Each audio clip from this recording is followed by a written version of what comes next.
Kinwestiyon ni Robin Padilla ang naging presensya ng US habang nagkakaroon ng tensyon sa pagitan ng Chinese Coast Guard at ng barko ng Pilipinas para sa isinasagawang resupply mission nito sa BRP Sierra Madre sa Ayungin Shoal. Sino po kaya ang pwedeng sumagot kung kasi po nung huli tayo po ay nakapag-deliver ng supply sa ating mga kababayan na sundalo dun sa BRP Sierra Madre.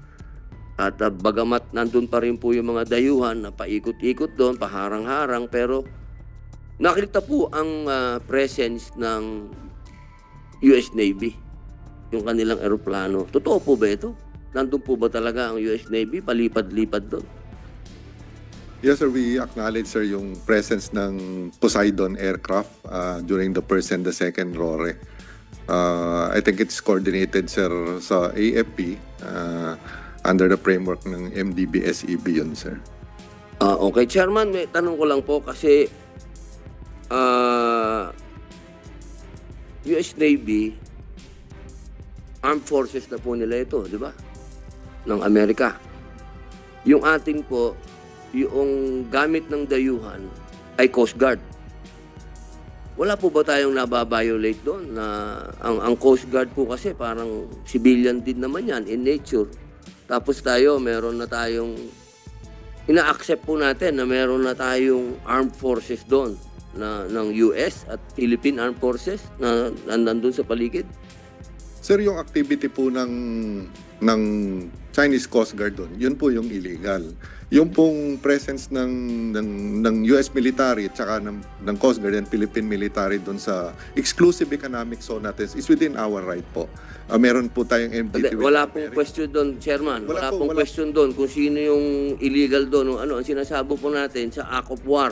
Wala naman. Hindi po ba yun parang tayo halimbawa, ang itinapat sa atin ay civilian lang. Ang tinapat natin ay armed forces na. Hindi ba po yun parang one step forward tayo? Mr. Chair, hindi naman po, sir. Kasi yung meron naman pong klarong definition ng Act of War. At saka titignan natin, sir, yung Chinese... Ano po ba yung klaro sa inyong Act of War? Pati ba paliwanag din sa amin? Armed attack po yung as defined po ng Article 51 po ng United Nations. Klaro di ba civilian ho yun? Civilian ng Coast Guard? Sa umaaligid-aligid yung sa armed organisasyon forces po ng PLA Navy, yung Coast Guard po is under po ng PLA po yon, pati po yung mga Chinese militia vessel. So technically speaking po, hindi po civilian yung nature ng Chinese Coast Guard na nandun. Sa international law, ang Coast Guard ay civilian in nature, sir. Pero acknowledge po ng lahat na under sila po sa natin ibahin ng international law, sir. Ang Coast Guard ay civilian in nature. Pulis nga lang yan. Pulis ng karagatan. Yung sa atin po yun. Pero yung sa kanila ho, hindi yung pulis karagatan. Coast Guard, sinasabi po ba natin, sir, na ang Coast Guard ng China ay hindi civilian in nature? Sir, nandun po sa mga findings sa mga international law expert, including kung titignan natin yung organization ng People's Liberation Army Navy. Sir, Army Navy po ang sinasabi nyo, Chairman. Ang sinasabi ko po, Coast Guard. Under po sa kanila yung Coast Guard, yung militia. Ay, tama po ito, under ninyo to. Hindi po civilian in nature. Sir, binibigyan nyo ng ibang ibig sabihin ng Coast Guard. So, ibig nyo sabihin ng Coast Guard, iba ang definisyon ng China? Opo. Wow, Talaga lang, Papa, Rato kayo nagtataas ng kamay, sir. Chairman, nagtataas ng kamay. You have anything to say, Admiral Abu? Yeah, Mr. Chair, being the representative of the Coast Guard, I think I need to pitch in something in the discussion about the Coast Guard. In our country, the Coast Guard is under the Department of DOTR Transportation, but we are claiming to be the third and uniform armed service of our country. The Coast Guard of China is under the Chinese Military Commission. The Coast Guard of the U.S. is under the Department of Homeland Security of the United States. So this is almost similar to what the military is doing. And Chairman, maputol ko lang po kayo. Opo. Hindi natin pinag-uusapan yung definition ng country. Definition ng country natin, definition ng country ng China, definisyon ng international law kung ano ang Coast Guard. Okay? Kung ano ang tinatanggap ng international law sa Coast Guard. Ang sinasabi niyo po ba, Admiral, hindi pa po dapat na kayo ang dapat nagpapatrol doon? Para po nyo bang inaamin na hindi nyo kayang pangalagaan ang ating dagat at kailangan natin ng US Navy? Sir, sagutin nyo po. Simple lang naman po yung tanong ko, Chairman. Yeah, Mr. Inaamin po ba natin na hindi natin kaya? Kailangan natin ng US Navy doon, paikot-ikot. The reason why we are asking for the support of the national government in modernizing the Coast Guard because the Coast Guard right now is entrusted with the national government in handling the issue in West Philippine Sea. Hindi po natin pwedeng sabihin na hindi natin kaya. Kinakaya po natin. We are mastering the much needed courage, determination, and patriotism of our Coast Guard personnel in the area.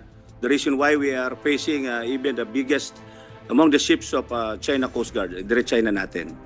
So kaya po nandito kami, ay nangihingi kami ng suporta sa kapulungan ito para matulungan ng Coast Guard to improve our capability.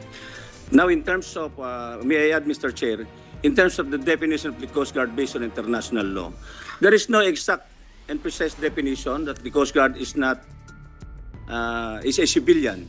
It depends on how a country, the administration, attaches through legislation the Coast Guard of its particular country. So wala pong exact definition sa international law na tayo ay civilian. That's all, Mr. Chair. Chairman, huwag natin masyadong, kasi mahirap yan eh. Dina-justify natin. Sa buong mundo may Coast Guard. Okay? Sila ang nagpupulis ng dagat. Ang armed forces, andyan yan pag-gera na. Huwag natin ibahin eh. Kasi na tayo eh. Ang hirap naman natin na para naman tayong yan eh. Hindi naman kayo ang re-respond. Nangyari na po yan sa Scarborough Show. Sa panahon ng administrasyon dati. Alam naman po natin yung nangyari dyan. Nung naglabas kayo ng gray ship, naglabas na rin ng gray ship ang China, kaya nga nagkaroon ng standoff dyan eh. Matuto din po tayo sa nangyari. Hindi naman po pambihira naman mga kapatid ko. Ang sinasabi ko lamang po, at gusto ko lang malinawan ng lahat, inaamin ba natin na kailangan na natin ng Amerikano dyan? Yun lang naman po eh. Simple lang. Yun po ba? Andun na po ba tayo? One step na po ba tayo forward, mga kapatid? Mga kasama namin sa armed services. Yun po ba? Talaga po bang eto na tayo? Nandito na tayo. Kasama na natin sila. Nandyan na sila. Siguro gustong tukuyin ni Senator Robin Yusek Madriaga kasi naging successful yung resupply mission natin sa BRP Sierra Madre just a few days ago dahil merong US aircraft na nag-orbit dun sa West Philippine Sea. Is that the main cause? Bakit naging successful yung resupply mission natin? Dahil meron presence ng aircraft ng Amerika? Kasi kung wala, ang siguro ang gustong tanongin ni Senator Robin, kung wala ba yung presence na US aircraft doon, hindi magiging successful yung resupply mission natin sa BRP Sierra Madre. Thank you, Mr. Chair. Hindi po. Ang naging successful po yung RORE natin is dahil sa katapangan at galing ng ating mga Coast Guard at Philippine Navy personnel at saka yung mga civilian personnel na nandun sa Unay sa May na Yung presensya po ng Amerikano doon is tulong lang po yun sa maritime domain awareness at parang may eye in the sky na nanunood ng buong pangyayari. Did we request the presence of the US aircraft there? May coordination po sa AFP but kahit po pala yung tayo bang humingi ng tulong o sila nag-volunteer? Anong coordination at pwede pong tawagin si J3 pero pwedeng sagutin po.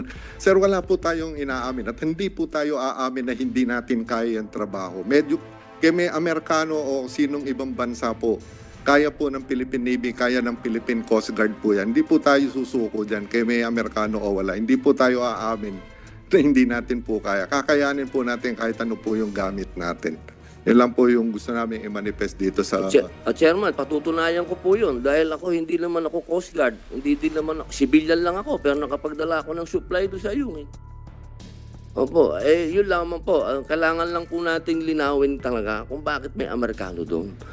Yun lang po ang gusto kong linawin talaga, bakit handa na ba tayo doon sa usapin nang naglagay na pumayag na tayo, paano kung nagpalipad din ngayon ng dayuhan doon ng eroplano din nila? Ano po kayang reaksyon natin, Chairman?